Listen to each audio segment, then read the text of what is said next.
Picture a time when America's economy was just beginning to stir, long before it became the global powerhouse it is today. In those days, when British capital still flowed through the veins of American industry, one man stood above all others, wielding power like no other. His name was John Pierpont Morgan, and he controlled more wealth than anyone else in the late 1800s. To grasp the magnitude of Morgan's influence, we must travel back to an era when the United States was still finding its footing.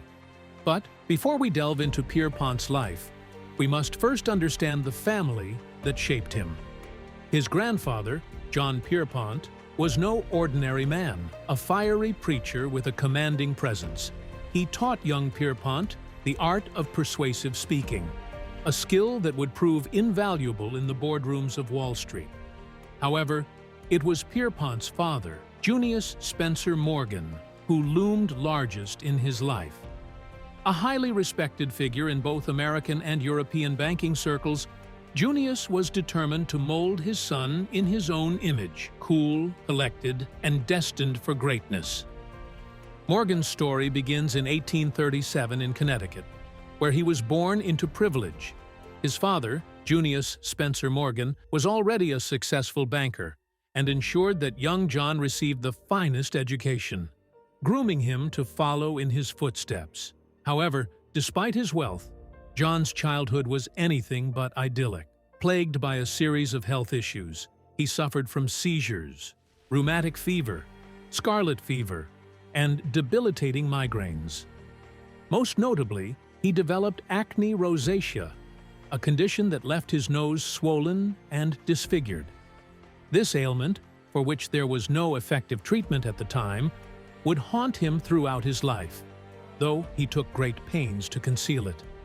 According to his grandson, whenever John had a portrait made, he insisted that the artist retouch his nose to make it appear more normal, which is why it's less noticeable in pictures of him.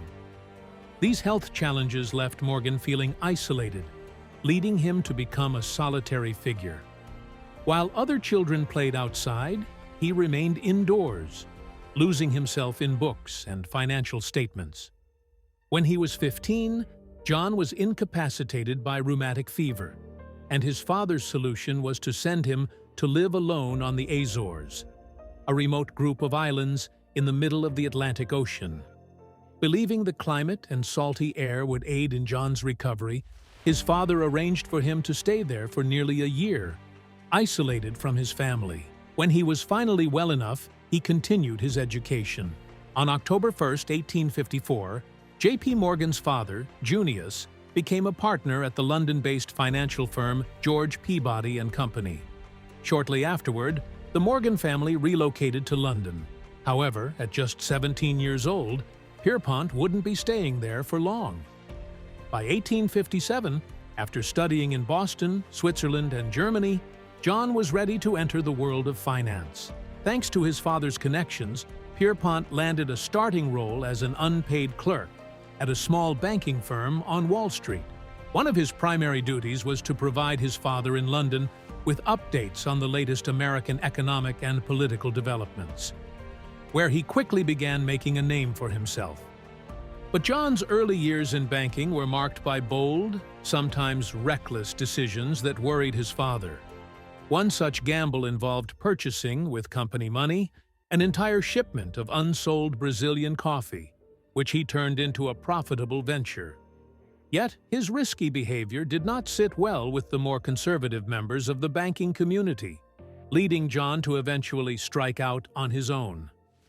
At the age of 24, John founded his own company, continuing to act as an agent for his father's bank. One of the perks of working in the banking industry was that it introduced Pierpont to New York's elite circles, allowing him to mingle with high society. It was at one of these gatherings that a young woman captured his heart, Amelia Sturgis. Coming from a banking family herself, Amelia captivated John from the moment they met. For the next 3 years, they were inseparable. As his business flourished, Morgan used his newfound wealth to buy her a ring from Tiffany's, planning to propose. But their lives would soon take a tragic turn. In the summer, as they prepared for their wedding, Amelia approached Morgan with a persistent cough. Despite her concerns that she was too ill to marry, Morgan was determined, and they wed in October of 1861. By then, Amelia had become so frail that John had to carry her down the stairs to their wedding. Hoping that a warmer climate might cure her, he took her on an extended honeymoon to Algiers. He hired the best doctors money could buy, but as her condition worsened, they confirmed his worst fear: tuberculosis, a near-certain death sentence at the time. Despite John's devoted care, Amelia passed away on February 17th, just 4 months after their wedding. Heartbroken, John returned to New York, a shadow of his former self. To cope with the loss, he threw himself into his work, dedicating long hours and strict discipline to building his reputation as a trustworthy American banker. However, as he focused on his career, America descended into civil war. In March 1863, Congress passed the Conscription Act, drafting all able-bodied men between 20 and 45 into the Union Army. But J. P. Morgan, busy and influential, had no intention of joining the war effort himself. Following the example of other wealthy men like Andrew Carnegie and John D. Rockefeller, Morgan paid $300 to avoid enlistment, hiring a substitute to take his place, whom he referred to as the other Pierpont Morgan. Yet Morgan didn't entirely sit on the sidelines. The war presented lucrative opportunities, and he was quick to capitalize on them. One such opportunity came in the form of trading Union bonds, whose prices fluctuated with the news of each battle's outcome. With the ability to predict the winner, Morgan could make significant profits. In addition to bond speculation, Morgan found another way to profit from the war. In what became known as the Hall Carbine Affair, the 24-year-old financier was approached by New York lawyer Simon Stevens with a unique proposal. Stevens requested a $20,000 loan from Morgan at 7% interest to purchase 5,000 outdated Hall carbines from the Union Army at the bargain price of $3.50 each. Stevens planned to upgrade the rifle's cartridges, improving their range and accuracy, and then resell them to the Army. The plan went off without a hitch. Following the Union's defeat at the First Battle of Bull Run, the North was desperate for rifles and reluctantly repurchased the newly modified carbines at the steep price of $22 each, despite having sold them for just $3.50 a month earlier. In 1871, Morgan saw an opportunity to solidify his place in the financial world by teaming up with Anthony Drexel to create Drexel, Morgan & Co., the predecessor to what would become J. P. Morgan & Co. As his wealth and influence grew, so did his ambition. Morgan turned his attention to the American railroad system, which was chaotic with competition. While others saw disarray, Morgan saw opportunity. He began consolidating railroads, merging companies to create powerful monopolies, a process so effective it became known as Morganization. Morgan wasn't just a financier, he was a leader who craved control. He reshuffled the leadership of the companies he invested in, ensuring that he was always at the helm. By the time he was done, Morgan controlled 1/3 of all American railroads, a staggering feat at a time when the industry dominated the stock market. In 1901, it seemed John Pierpont Morgan had finally met his match in President Theodore Roosevelt. Morgan had recently consolidated his Northern Pacific Railroad with 2 other major railways, creating the massive Northern Securities Corporation. He had managed to pursue such monopolistic ventures under the friendly watch of President William McKinley. However, after McKinley's assassination, Roosevelt took office and had a very different stance on Morgan's business practices. Roosevelt promptly ordered the Justice Department to file a lawsuit against the company for violating the Sherman Antitrust Act of 1890. Though Morgan fought the case, the company was eventually dissolved, marking the beginning of a tense relationship between the two powerful men. When Morgan learned Roosevelt was planning a trip to Africa, he famously quipped, Good. I hope the first lion that meets him does his duty. For Morgan, though, this legal battle was just a minor setback. Morgan's ambitions extended beyond railroads. In 1901, Carnegie Steel was at its zenith, bringing in $40 million annually. But Andrew Carnegie was ready to retire. He scribbled the price he'd accept for his empire on a scrap of paper and had it sent to J. P. Morgan. Without hesitation, Morgan took one look at the $480 million price tag and agreed on the spot. This deal not only became the largest business transaction in history, but also made Carnegie the richest man in the world at the time. His ventures didn't stop there.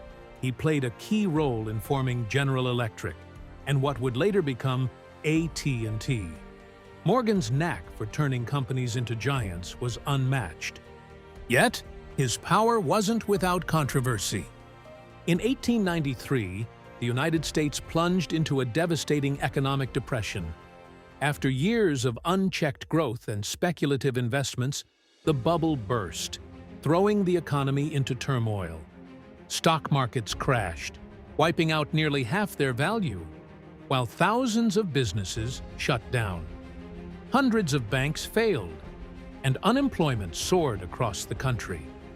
The panic spread rapidly, frightening foreign investors who rushed to cash out their American bonds in exchange for gold.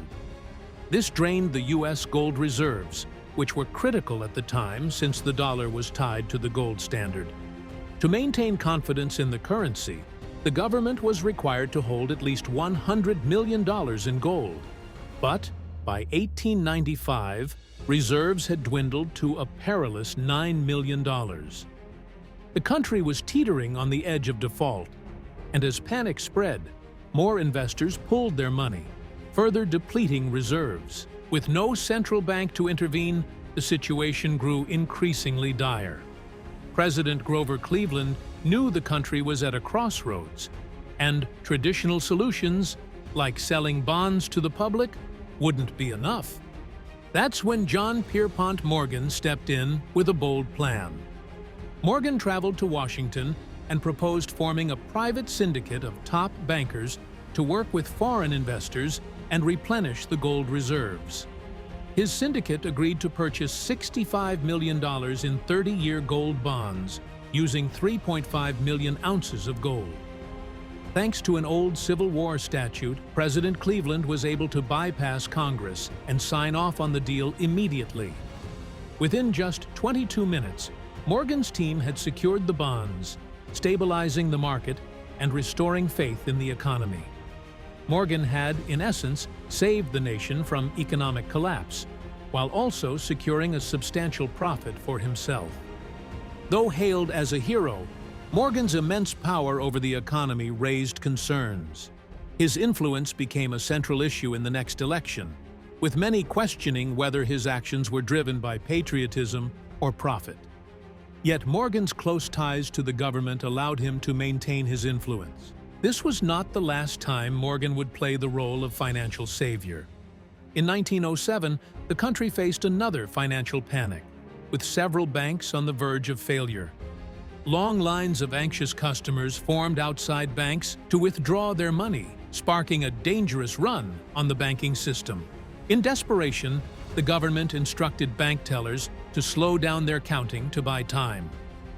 Despite past tensions, President Theodore Roosevelt recognized the need for Morgan's help to avoid a depression. Once again, Morgan gathered the nation's top bankers in his Madison Avenue library. His plan was simple but effective. Larger banks would inject capital into smaller, struggling competitors to keep them afloat. To ensure an agreement, Morgan locked the doors, refusing to let anyone leave until they reached a resolution. By morning, the bankers had agreed, and with the U.S. Treasury contributing $25 million, the crisis was averted. Confidence in the banking system was restored. Remarkably, Morgan managed to orchestrate the rescue at 70 years old, all while battling a severe cold. Although Morgan once again saved the American economy, his actions highlighted a deeper issue: the country's growing dependence on one man's power. While briefly celebrated as a hero, it soon became clear how dangerous it was for a single individual to wield such vast influence over the nation's financial fate. Morgan's influence drew increased scrutiny, leading to the Pujo Committee's investigation into the money trust and its grip on the economy.